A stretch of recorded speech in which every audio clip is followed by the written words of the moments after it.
That was the Struts singing Prima Donna Like Me off their new album Young and Dangerous. Luke and Adam from the Struts, hello.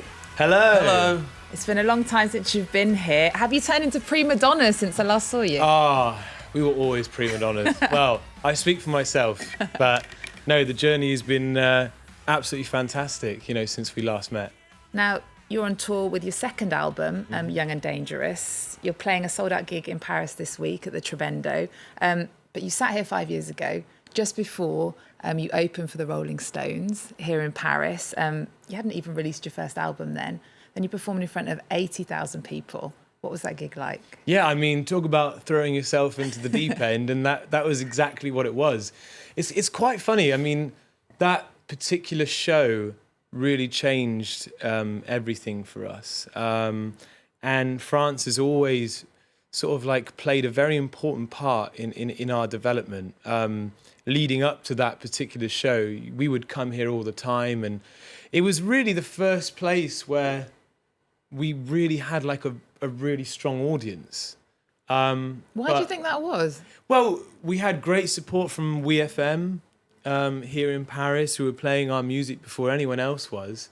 And I don't know, I just think that the people of France and Paris especially we just have this great relationship with rock music and the people that dwell in this beautiful city. How did you get that Rolling Stones gig in the first place? It was, I think we were making enough noise touring here, and we were getting played on the radio. A band dropped out 2 weeks beforehand of the gig, so somehow our name got thrown into the mix, and I think they saw our music and saw our videos and thought, yeah, let's give them a shot. And very lucky, really. And the funny thing is, we were in a pub in Scunthorpe in the UK, Scunthorpe. and it sounds Lovely Scunthorpe. It sounds exactly it's as exotic as it sounds, and we were basically wondering what we were going to be doing with our career. And yeah, like Ad says, we got this phone call and we were set to play in front of about 35 people, and we got the news and then came downstairs, played the show in this tiny little pub, like it was literally 75,000 people in this small room. So yeah, it was great. And amongst all the people you've worked with since, Dave Grohl from Foo Fighters, Motley Crue, you supported them. Did any of these rock stars give you advice on how to be rock stars?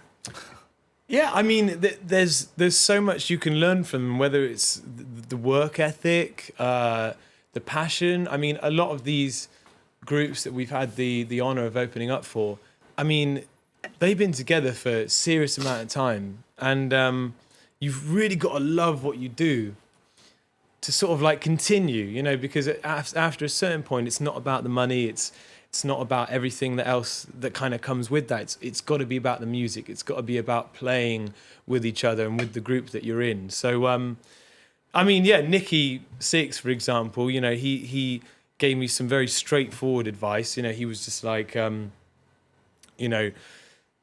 go easy on the drink, the girls, the drugs and everything, and keep focused on the music. And to be honest, it spoke to me, and that was sort of 3 or 4 years ago now. So, we've been working hard on the straight and narrow. Let's talk about the album then, Young and Dangerous. The lyrics, Young and Dangerous, appear in the tracks Fire Part 1 and Freak Like You. Tell us about this choice of title. Well, you hit the nail on the head. It was a lyric and it was a phrase that had come up on a few different sort of occasions. And I didn't really intend both of those songs to kind of feature on the same album, because you're always just writing for the best thing. But I knew that phrase was kind of something special. And then, of course, when both of those songs made it, it just felt like there's a theme happening here. And yeah, I just think it was the perfect name.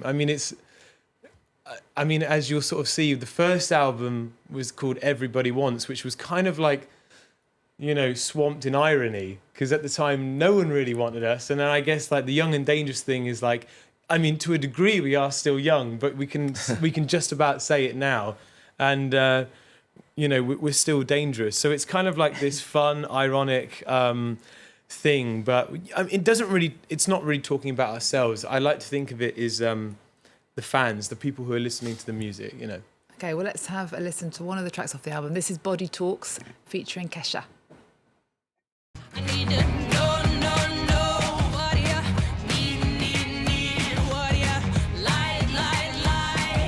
'Cause I'm gonna be it tonight. You could be cool, you could be shy. Say what you want, say what you like. 'Cause your body talks, your body talks. Your body talks. You can pretend you don't wanna know, but I read the signs from your head to your toes. Yeah, you don't need to say a word, 'cause your body talks. So you perform Body Talks at the terrible gig, Victoria's Secret's fashion show. Ah, yes. What's it like performing while dozens of very beautiful women walk past you in their underwear? How do you concentrate? Well, I do remember forgetting the lyrics for one of the songs for a few seconds. It's a very intense show. There's a lot of rehearsal leading up to sort of like the tape performance. And then when you get there, you realise that the catwalk is not that wide. And you're really encouraged to sort of like walk up and down and, you know, entertain the audience, which is kind of like all around you. And then you've got these models. So for the rehearsal, they had these extras, if you were, you know, with the signs on saying which model it was with who. So you'd have like Gigi walking down, so you'd be like, okay, you can kind of block it like that. Anyway, but they didn't have these massive frocks on or anything like that. So I'm kind of like getting used to just doing this with, you know, just people walking either side of me.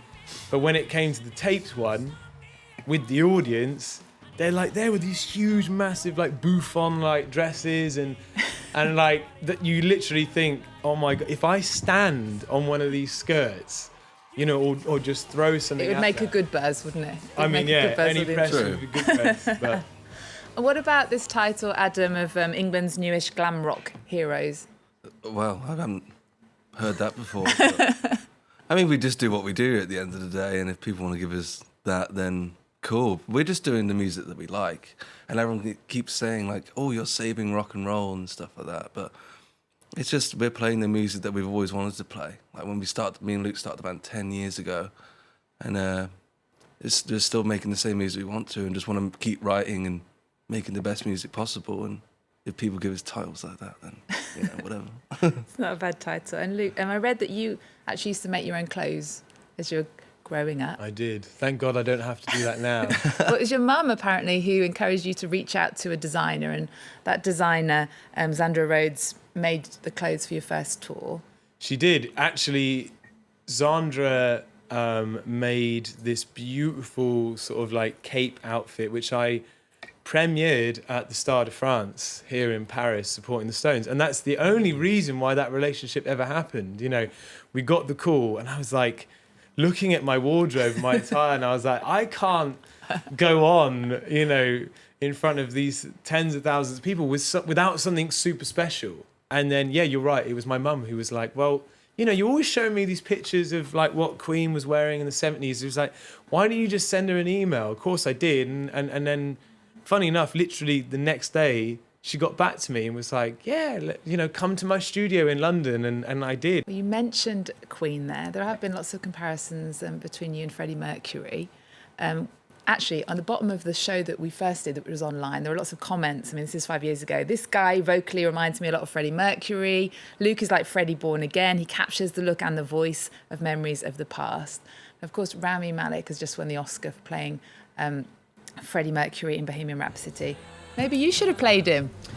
I mean, I think honestly the movie should have been a two halves. You know, I could have been the early Freddie, and Rami could have been the Live Aid, you know, mustache Freddie. But no, in all seriousness, I thought the film was great. I thought it was really moving, really special, and Rami was absolutely fantastic. And I think as a fan, I was watching it and sort of like, you know, that didn't quite happen like this and this didn't quite happen. But I think they got the message across, and what that message was to remind everyone how great the band was, how great the songs were, and how fantastic Freddie Mercury was. And I think Rami did him absolute justice.